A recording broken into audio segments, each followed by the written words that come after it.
रुक जाओ अरे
हाँ 1 मिनट रुक जाओ बच्चा।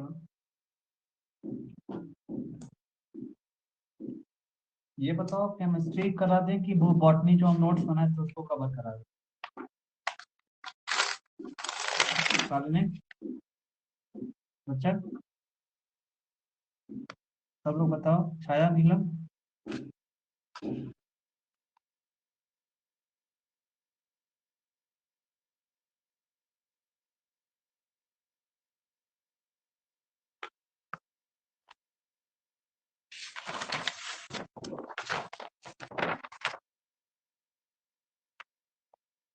आवाज आ रही है?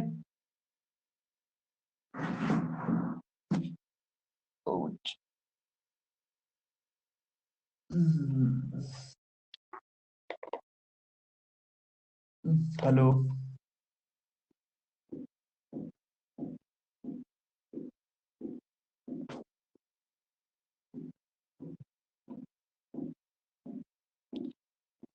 ये बोल रहे हैं कि बॉटनी कवर करा दें, बॉटनी कल जो भेजे थे उसको करा दें या फिर केमिस्ट्री को कंटिन्यू रखें? बताओ, ये मैं पूछ रहा हूँ। व्हाट यू वांट, तुम लोग क्या चाहते हो?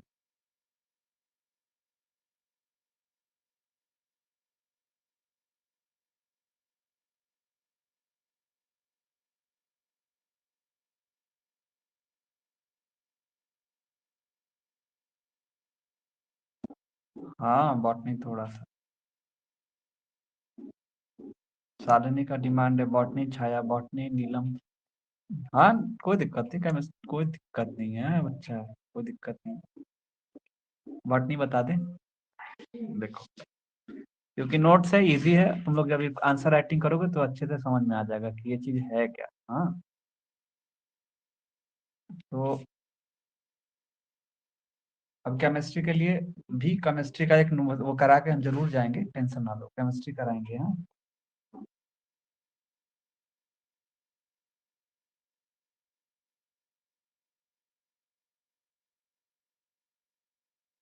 तो केमिस्ट्री हम यूट्यूब पे करा देंगे ना, तुम लोग का नेट डेटा भी कम जाएगा, और मैं चेक कर लूंगा कि चल रहा है कि नहीं चल रहा है, क्योंकि मेरा चैनल आज ओपन कर दिया गया यूट्यूब के थ्रू। हम्म तो पहले अभी बॉटनी जो है उसको एक्सप्लेन कर देते हैं, छोटा सा है, ठीक है बच्चा? ओके देखो, वर्नेलाइजेशन और डीवर्नेलाइजेशन ये सबसे इंपॉर्टेंट टॉपिक है बीएससी सेकेंड ईयर का। और ये शॉर्ट नोट्स का जो पीछे वाला जो क्वेश्चन होता है ना एकदम आखिरी में, ये उसका क्वेश्चन है और सबसे इम्पोर्टेंट है, ये बार बार क्वेश्चन पूछा जाता है। इसके बाद अभी फ्लोरिनोजन, ये प्लांट हार्मोन को भी खत्म कराना है। सो बेसिकली आई थिंक मैं ये सोच रहा हूँ कि जैसे ये फिनॉल खत्म होता है, फिनॉल में ज्यादा बचा कुछ नहीं है, 2-3 रिएक्शन बचे हुए हैं। तो जैसे फिनॉल का रिएक्शन खत्म होता है, मैं सोच रहा हूँ कि फिनॉल के बाद प्लांट फिजियोलॉजी लेके खत्म कर दें। फिर उसके बाद प्लांट फिजियोलॉजी के बाद फिर हम लेके चलेंगे nitrogen containing organic compound of nitrogen containing compound I think है उसको। फिर कार्बोक्सिलिक एसिड बच जाएगा, कोई ज्यादा चीज है नहीं। तो उसके बाद जब वो खत्म हो जाएगा तो फिर मैं अपने थोड़ा सा स्पीड में चलूंगा, क्योंकि मैम ने थोड़ा बहुत टचअप कर दिया, जेनेटिक्स वगैरह इवोल्यूशन वगैरह टचअप कर दिया, लेकिन मैं थोड़ा सा उसको हिंदी में और थोड़ा सा ये देहाती भाषा में उसको समझाने की कोशिश करूंगा ताकि दिमाग में तुम्हारे बैठ जाए, और इजी वे में भी लेके चलेंगे उसको, ठीक है? जेनेटिक्स हो गया, इवोल्यूशन हो गया, ये सारा टॉपिक्स है। बेसिकली तुम लोगों ने इसको पढ़ चुके हैं, तो उसको थोड़ा सा मैं अपने हिसाब से हैंडल करूंगा, उसको कैसे करना है, इससे रिवीजन भी हो जाएगा लास्ट टाइम में, और और परफेक्ट हो जाओगे, ठीक है। तो सबसे पहले देखते हैं कि व्हाट इज वर्नलाइजेशन, ये वर्नलाइजेशन होता क्या है, और ये इंपॉर्टेंट टॉपिक है, बार बार पूछा जाता है। तो देखो, वर्नलाइजेशन जो हमारा होता है, ये क्या होता है, बाइनियल और पेरिनियल क्या होता है। बाइनियल मतलब तुम्हें पहले ही बताते हैं, बहुवर्षीय, और एक हमारा होता है ना 1 साल वाला, पूरे साल वाले जो होते हैं प्लांट वगैरह। तो इनके अंदर जो फ्लावरिंग होती है, वो फ्लावरिंग थोड़ा सा होता है ना कि प्रमोट कर दो तो फ्लावरिंग हो जाएगी, मतलब थोड़ा सा हल्का सा भी अगर टेम्परेचर दे देते हो तो इसमें फ्लावरिंग हो जाती है। तो यही बात करता है इसके अंदर कि वर्नलाइजेशन में जो हमारे प्लांट जो होते हैं वो बाइनियल होते हैं और पेरिनियल होते हैं। मतलब एक वर्षीय और बहुवर्षीय का नाम सुना होगा ना, कि 1 साल होते हैं ये उगते हैं, और ये पूरे साल भी उग सकते हैं या मतलब आ सकते हैं। तो बेसिकली वही बात की जा रही है यहाँ पे कि वर्नलाइजेशन में जो बाइनियल और पेरिनियल फ्लावरिंग जो होती है, तो वो एक छोटी से मतलब थोड़ा सा भी टेम्परेचर, लो टेम्परेचर भी देते हो तो आप ये आसानी से ये इसके अंदर फ्लावरिंग अगर हो जाती है, ठीक है। वर्नलाइजेशन की बात ये हो रही थी, इसका अपोजिट जो हो जाता है ना, ये डी वर्नलाइजेशन में हो जाता है। मतलब ये तो लो टेम्परेचर छोटा सा भी दिए तो ये हो गया, ठीक है। लेकिन डी वर्नलाइजेशन में क्या होता है कि आप हाई टेम्परेचर दोगे तभी फ्लावरिंग होगा। थोड़ा सा बेसिक समझना है, थोड़ा सा बेसिक, आई थिंक सबको समझ में आ रहा होगा। मैंने ये बोला वर्नलाइजेशन में आप थोड़ा सा लो टेम्परेचर भी दोगे तो फ्लावरिंग हो जाएगी। लेकिन हमारा डी वर्नलाइजेशन में क्या होता है कि हमें हाई टेम्परेचर की जरूरत पड़ती है। उसको जो टेम्परेचर होगा वो लो पे नहीं होगा, फ्लावरिंग जो होगी उसकी हाई टेम्परेचर पे होगी। जैसे गर्मी वाले सीजन में जो प्लांट होते हैं ना, वो हाई टेम्परेचर वाले होते हैं। तो आपने देखा होगा कि जो गर्मी के में जो होते हैं स्पेसिफिक प्लांट, और वो स्पेसिफिक गर्मी के सीजन में ही होते हैं, वो ठंडी में नहीं होते। कुछ प्लांट ऐसे होते हैं कि बहुवर्षीय होते हैं, हमेशा होते रहते हैं। तो यही वर्नलाइजेशन और डीवर्नलाइजेशन में एक अंतर, थोड़ा सा डिफरेंस यही है कि अभी तो बताएंगे कि फर्स्ट ईयर क्या होता है, सेकंड ईयर में क्या होता है। मतलब फर्स्ट ईयर मतलब वो क्या लिखा हुआ, मतलब पहले साल कुछ होते हैं कि वेजिटेटिव ग्रोथ होता है।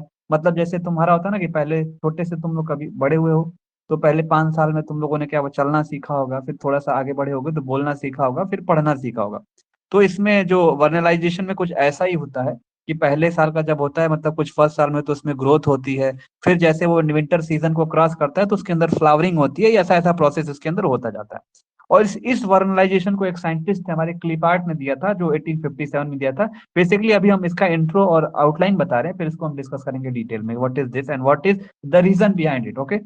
वर्नलाइजेशन की बात करते हैं तो ये बाइनियल और पेरिनियल प्लांट होता है। इसमें जब लो टेम्परेचर दोगे तो फ्लावरिंग हो जाती है, पहले लाइन का मतलब यही है। डीवर्नलाइजेशन में क्या होता है, इसका अपोजिट देखते हैं, तो इस पे हाई टेम्परेचर की जरूरत पड़ती है फ्लावरिंग कराने के लिए या फ्लावरिंग होने के लिए, ओके। मेरा आवाज आवाज क्लियर है, एक बार थम ओके या कुछ भी लिख दो ताकि हम समझ जाए कि हाँ आवाज आ रही है, ठीक है।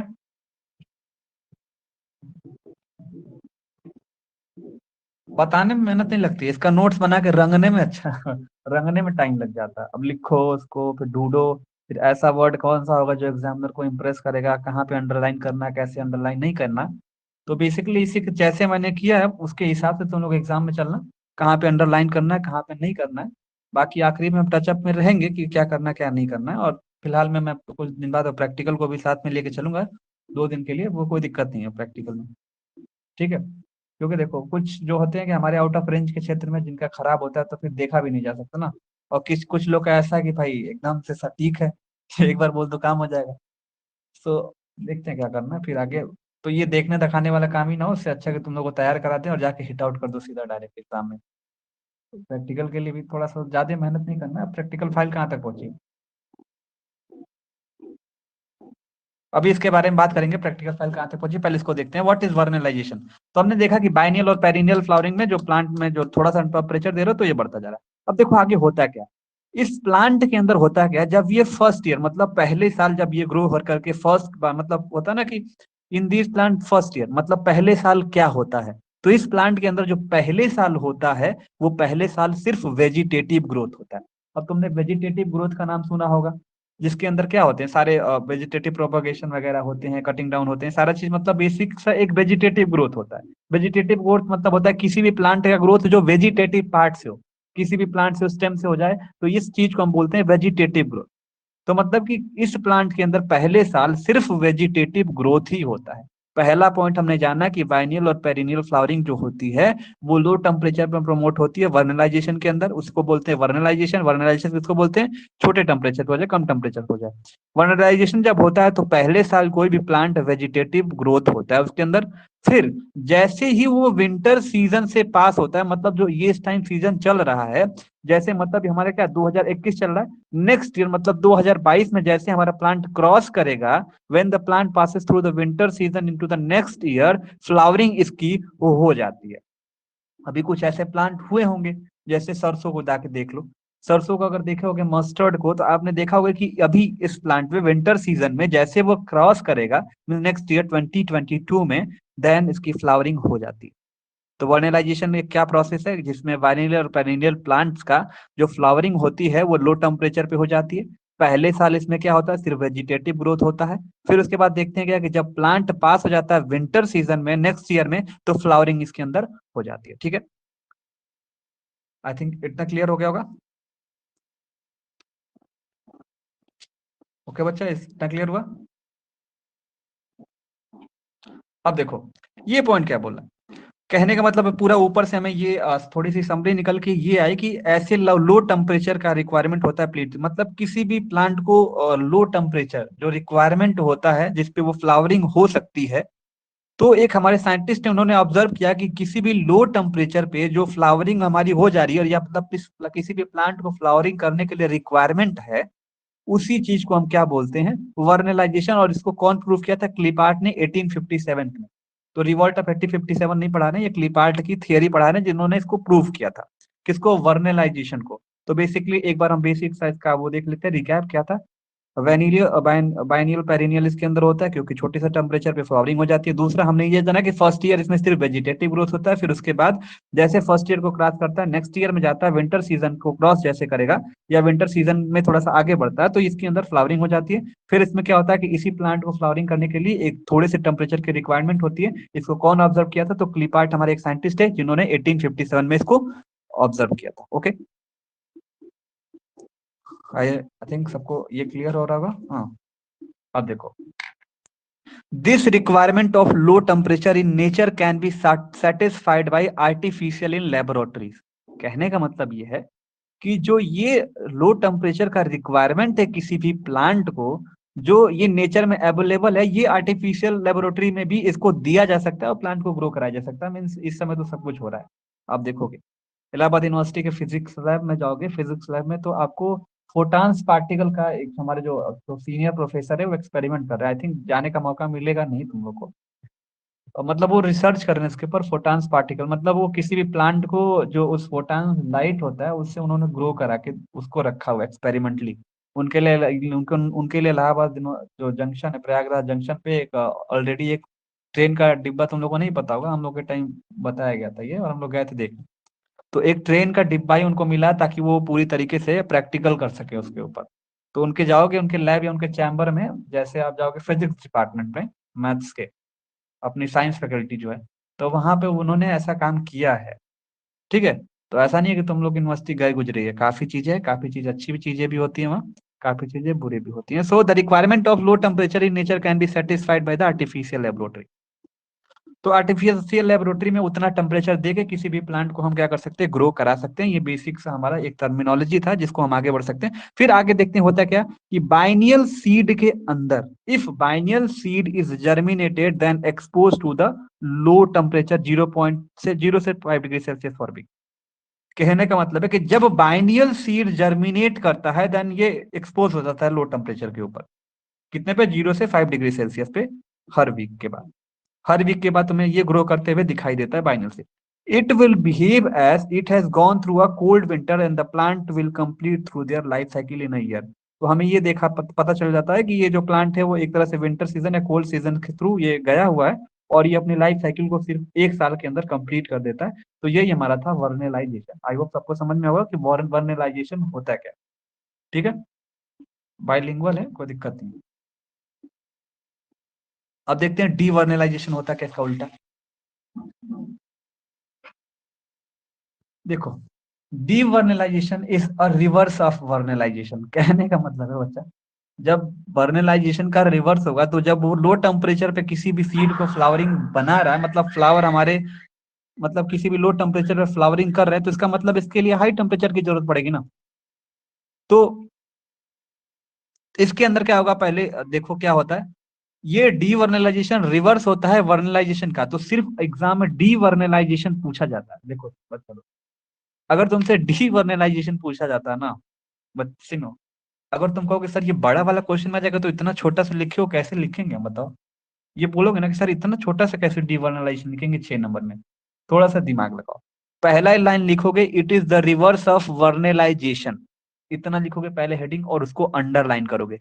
फिर उसके बाद वर्नलाइजेशन कर दोगे ना, रिवर्स है, तो फिर उसके बाद हेडिंग डाल दोगे वर्नलाइजेशन, फिर वर्नलाइजेशन को पूरा लिख डालोगे, पूरा यहाँ से उठा के छाप डालोगे यहाँ तक। फिर उसके बाद वहां से मतलब ऐसे करके ब्रैकेट में करके कि वर्नलाइजेशन होता क्या है, वर्नलाइजेशन डैश करके पूरा वर्नलाइजेशन उतार लोगे।